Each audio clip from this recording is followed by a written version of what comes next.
In September 1917, a 27,000-ton battleship ran aground on Block Island, her bow embedded more than 200 feet into the shoreline. For 3 days, her crew worked in desperation, jettisoning thousands of tons of ammunition and coal. When her sister ship arrived to assist, the crew lined the rails and called across the water, "Come on, Texas." It was an inauspicious beginning for a vessel that would serve her nation for 3 decades of war. USS Texas is the last dreadnought battleship in existence. She is the only capital ship still afloat to have served in both world wars. Over a century of service, innovation, and combat has left her as something increasingly rare in our modern age, a physical connection to the great naval conflicts that shaped the 20th century. Her story encompasses the surrender of the German High Seas Fleet, the beaches of Normandy, and the waters off Okinawa. She pioneered technologies that transformed naval warfare. She survived direct hits from German coastal artillery and weeks under kamikaze attack. And perhaps most remarkably, she lost only one man to enemy fire across her entire operational life. This is the chronicle of that ship and the men who sailed her. On the 12th of March, 1914, as snow fell over Norfolk Navy Yard, USS Texas was commissioned into the United States Navy. Her first commanding officer, Captain Albert Weston Grant, delivered his remarks in less than 5 minutes. There was little ceremony for what was then considered the most powerful weapon in the world. At 573 feet in length and displacing 27,000 tons, Texas and her sister ship New York represented a significant advancement in naval architecture. They were the first battleships in the world to mount 14-inch guns, weapons capable of hurling 1,400-pound armor-piercing shells over 13 miles with what the Bureau of Ordnance termed remarkable accuracy and uniformity of pattern. The significance of this caliber increase cannot be understated. 2 inches of additional bore diameter translated into exponentially greater destructive capability and range, rendering older battleships obsolescent before they had left the builders' yards. Yet Texas would prove to be far more than an incremental improvement in firepower. She would become a proving ground for technologies that would fundamentally alter the nature of naval warfare. In 1916, Texas became the first American battleship to mount anti-aircraft guns, a decision that reflected uncommon foresight. The airplane had been invented barely 13 years prior, and the prevailing naval doctrine regarded aircraft primarily as observation platforms, not as weapon systems. Yet someone in Texas's command structure recognized that the vertical dimension of warfare was about to become critical. 2 3-inch guns were mounted atop the boat crane derricks. The same year brought an even more significant innovation: fire control directors and range keepers. These analog mechanical computers, designed by engineer Hannibal C. Ford, represented the forerunners of modern computational gunnery. They calculated firing solutions based on multiple variables: ship movement, wave action, target velocity, atmospheric conditions, and the ballistic trajectory of shells in flight. Prior to this technology, gun crews calculated these factors manually, a process that consumed precious seconds during which targets could maneuver beyond range. The Ford Rangekeeper provided fire control solutions in real time, conferring a decisive tactical advantage. Texas was among the first battleships to deploy this system operationally. But perhaps the most significant innovation came on the 10th of March, 1919 at Guantanamo Bay. A wooden platform 50 feet in length and 20 feet wide had been constructed atop turret number 2. Upon it sat a British-built Sopwith Camel biplane. At the controls was Lieutenant Commander Edward Oric McDonnell, a naval aviator who had earned the Medal of Honor 5 years earlier at Veracruz, where he maintained a signal station under sustained fire for 2 days, 1 man killed and 3 wounded beside him. McDonnell advanced the throttle. The aircraft accelerated down the abbreviated runway and lifted into the Cuban sky, proving conclusively that battleships could serve as aviation platforms. Subsequent testing would demonstrate that aircraft-based spotters improved gunnery effectiveness by 200% compared to shipboard observation. Texas had just transformed naval warfare. The age of beyond visual range fire control had arrived. Yet for all her technological sophistication, Texas would achieve her first notoriety through mishap rather than triumph. September 27, 1917. Texas was heavily laden with men, supplies, ammunition, and coal bound for European waters and the Great War. Navigating near Long Island Sound to avoid known minefields, her navigator misinterpreted shore lights and ordered a turn at an inopportune moment. 27,000 tons of Battleship came to rest on Block Island, more than 200 feet of her bow driven into the shore. For 3 days, her crew labored to lighten the ship. They jettisoned 10 million pounds of material, 5,000 tons of coal, munitions, anchor chain, and stores. The vessel barely shifted. When USS New York arrived, her crew gathered at the rails and shouted encouragement across the water. "Come on, Texas!" The phrase, born of embarrassment, would become the ship's motto for the remainder of her service. On the 1st of October, Texas finally backed free from Block Island. She had missed her scheduled deployment with Battleship Division 9. When she arrived at Scapa Flow in February 1918 to join the British Grand Fleet, she was late to the war she had been built to fight.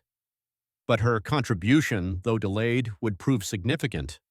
Texas participated in convoy escort operations and blockade duty, monotonous work made dangerous by the German U-boat campaign that was devastating Allied merchant shipping.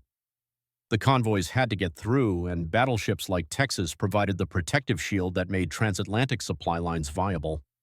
Then came the 21st of November, 1918. 10 days after the armistice, at 3:30 in the morning, Texas departed Scapa Flow to witness an event unprecedented in naval history, the surrender of the German High Seas Fleet. 74 German vessels steamed into internment, ending the naval arms race that had produced the dreadnought in the first place.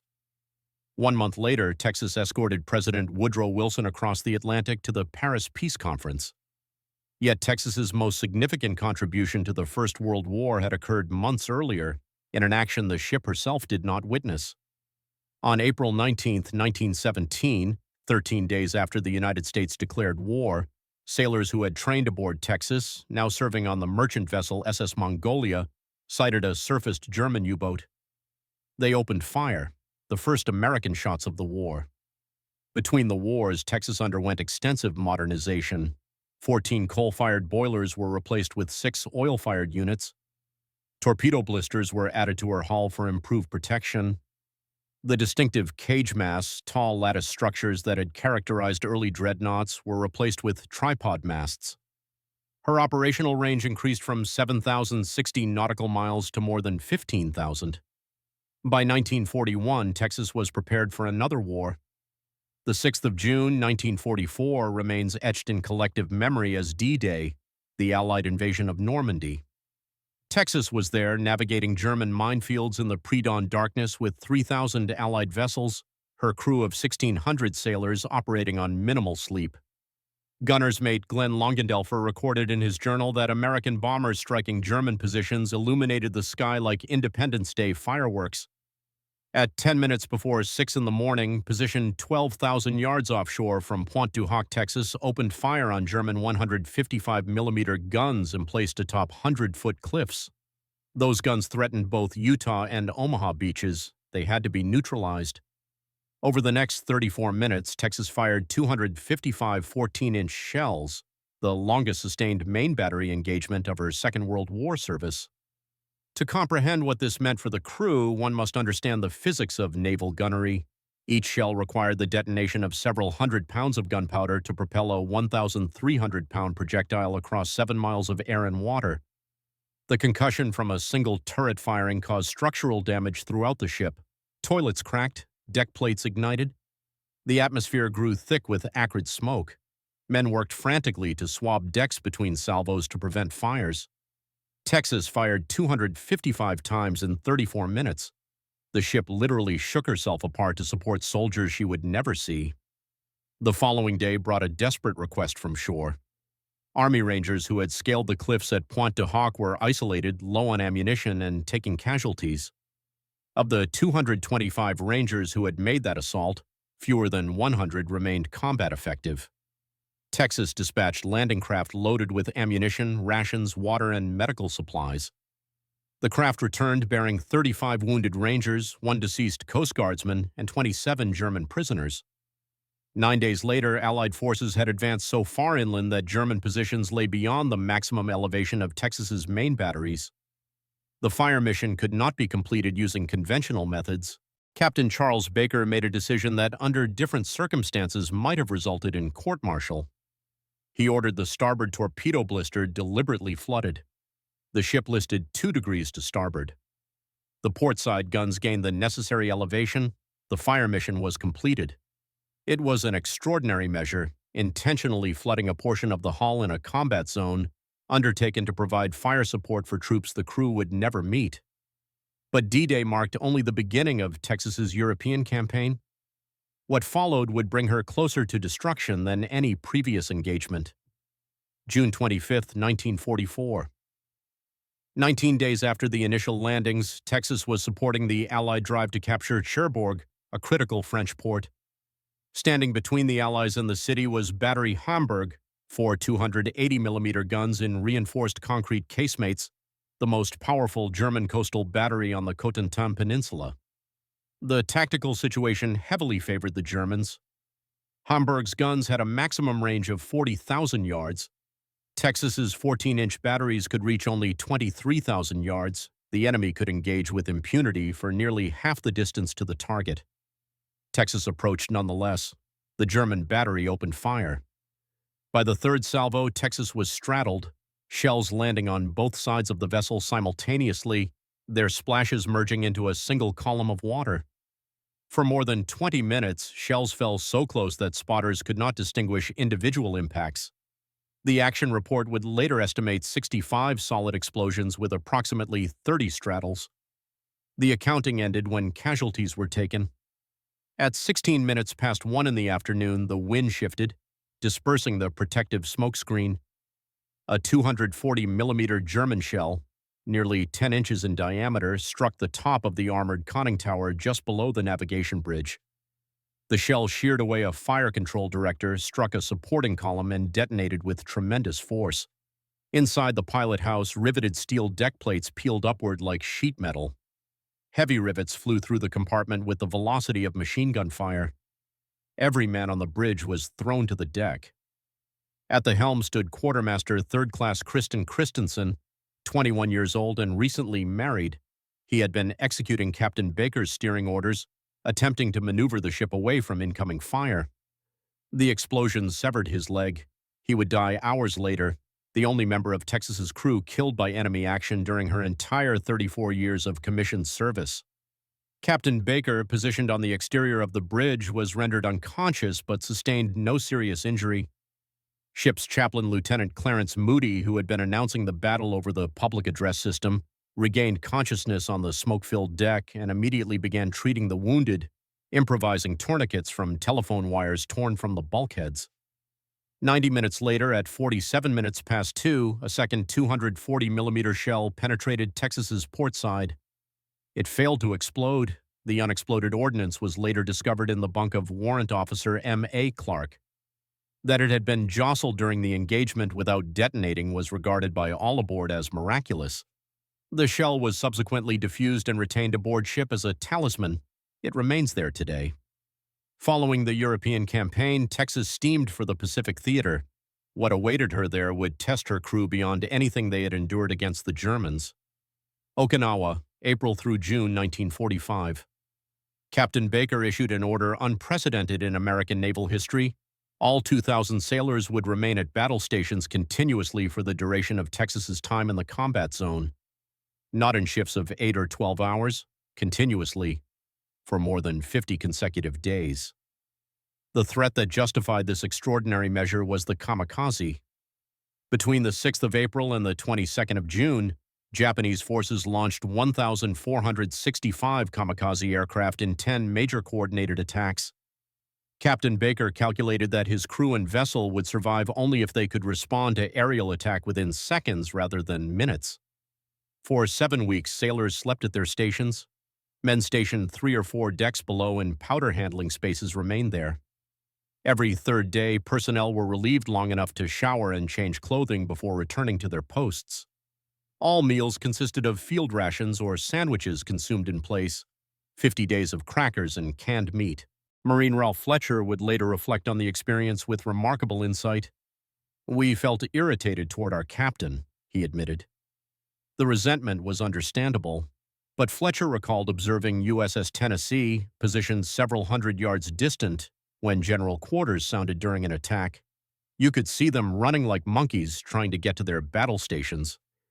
In the meantime, one of those Japanese kamikazes hit them on a quad 40-gun mount, just like the one I was on. His conclusion: as it turned out, he was doing precisely what he should have done. On the 16th of April, Texas came under direct kamikaze attack. Her crew, already at battle stations, engaged and destroyed a Japanese Kate bomber at 1,800 yards. By mid-May, 16 American ships had been sunk and 46 severely damaged by kamikaze attacks.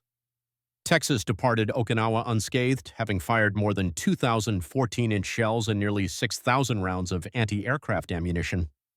There exists one additional moment from the Pacific campaign worth noting. On the 23rd of February 1945, while offshore at Iwo Jima, much of Texas's crew gathered on the main deck to observe an event occurring on Mount Suribachi: the raising of the American flag. What would become one of the most iconic photographs of the 20th century, witnessed in real time by the men of Texas. The 21st of April, 1948, San Jacinto Day, commemorating Texas independence. USS Texas was decommissioned from the United States Navy. She became the first permanent battleship memorial museum in the United States. Captain Charles Baker was reinstated for the day specifically to preside over the change of command ceremony. Chief Petty Officer John Jack McCune, who had served aboard since 1937, was discharged from naval service specifically to become the ship's caretaker. But what no one anticipated was that the subsequent 70 years would threaten her destruction more thoroughly than 2 world wars. By 1968, the wooden main deck had deteriorated to the point that rainwater penetrated into interior compartments. A restoration between 1988 and 1990 replaced 15% of the corroded hull and removed nearly 2 million gallons of residual fuel oil that had remained in her tanks since decommissioning. The deterioration continued nonetheless. By 2017, maintenance crews were pumping 2,000 gallons of water per minute simply to keep Texas afloat. Major leaks occurred in June 2010, June 2012, and June 2017. Each time, the ship came perilously close to sinking at her moorings. Officials eventually acknowledged the truth: there was insufficient sound steel remaining to effect repairs. The surrounding structure had corroded beyond salvageability. The vessel that had withstood direct hits from German coastal artillery, that had survived weeks of kamikaze attacks, that had fought in both world wars, she was in danger of foundering in port from simple corrosion. In 2019, the Texas legislature appropriated $35 million for hull restoration, matched by an equivalent federal allocation. But the ship could not be repaired in situ. She would need to be moved to a dry dock facility. On the 31st of August 2022, 4 tugboats towed Texas 40 miles through the Houston Ship Channel to Galveston, her first removal from water in 32 years. The dry dock itself possessed its own history, having been salvaged from the seafloor off the Bahamas and refurbished with 450 tons of new steel. Texas would be its first client. The restoration has replaced more than 700 tons of steel. Original torpedo blisters, severely corroded from within, were removed via waterjet cutting and replaced with modernized designs facilitating future maintenance. All welds underwent testing via vacuum box, dye penetrant, or magnetic particle inspection. 36,000 square feet of new decking was fabricated from East Texas yellow pine. Every 5-inch gun was completely disassembled, restored, and reinstalled. The 75,000-pound foretop was removed for comprehensive repairs in December 2024. As of December 2025, officials report that for the first time in decades, the ship is watertight. More than 400 to 6,000 labor hours have been invested. Total project expenditure has reached $75 million. Texas is scheduled to reopen to the public in late 2026 at her permanent berth at Pier 15 in Galveston. She will never return to San Jacinto. Yet to understand Texas fully, one must understand the men who served aboard her. Walter Cronkite, who would become one of America's most trusted journalists, served aboard Texas as a United Press war correspondent during Operation Torch in 1942. To deliver the first uncensored reports from North Africa ahead of competing journalists, Cronkite arranged passage aboard one of Texas's OS-2U Kingfisher floatplanes when the ship came within range of Norfolk. That assignment launched his career as a war correspondent. He would subsequently fly bombing missions over Germany and cover the Nuremberg trials. Robert Fishman was 18 years old on D-Day. His assignment: rescue Army Rangers from the turbulent waters beneath the Pointe du Hoc cliffs using a small boat. He and his crew retrieved 93 Rangers. Years later, he would reflect, "I didn't know what was happening. I knew only that I had to do what I had to do."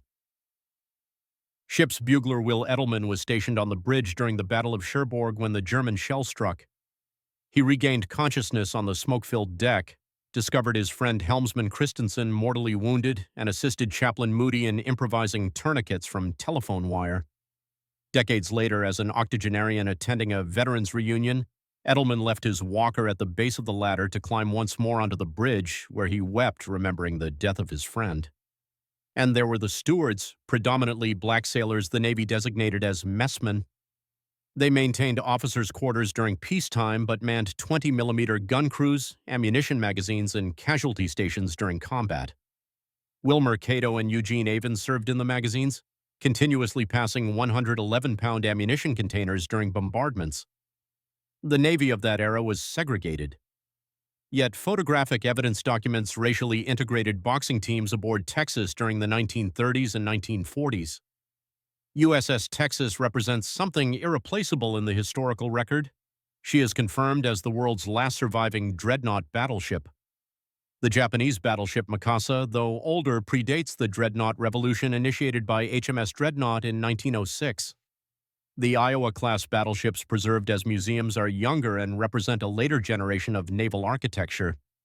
Only Texas bridges the technological and tactical evolution from the coal-fired, cage-masted battleships of the First World War to the radar-directed aircraft-launching capital ships of the Second. She witnessed the surrender of the German High Seas Fleet in 1918 and conducted shore bombardment at Normandy in 1944.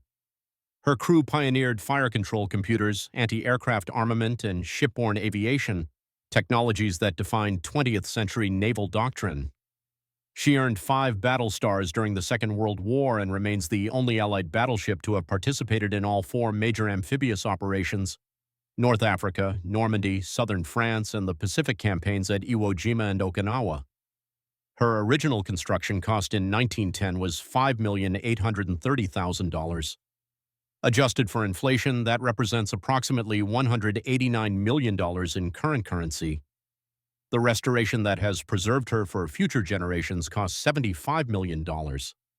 Consider that investment, not merely the financial expenditure, but the 406,000 labor hours, the expertise, the meticulous attention to historical authenticity. Why preserve one ship at such cost? Because certain artifacts serve as irreplaceable conduits to understanding our past. When Texas reopens in Galveston in 2026, visitors will traverse decks where Walter Cronkite began his career as a war correspondent, where Christensen died at the helm, where 2,000 sailors maintained battle stations for 50 consecutive days, subsisting on field rations while awaiting kamikaze attacks. They will see the unexploded German shell that came to rest in Warrant Officer Clark's bunk. They will stand on the bridge where rivets flew like projectiles. They will walk past the turret from which Lieutenant Commander McDonnell launched a Sopwith Camel into aviation history. From that ignominious grounding on Block Island in 1917 to the $75 million restoration completed in 2024, USS Texas has borne witness to and participated in the defining naval engagements of the 20th century, the last dreadnought, the only battleship to serve in both world wars. 112 years old and still afloat, her story endures.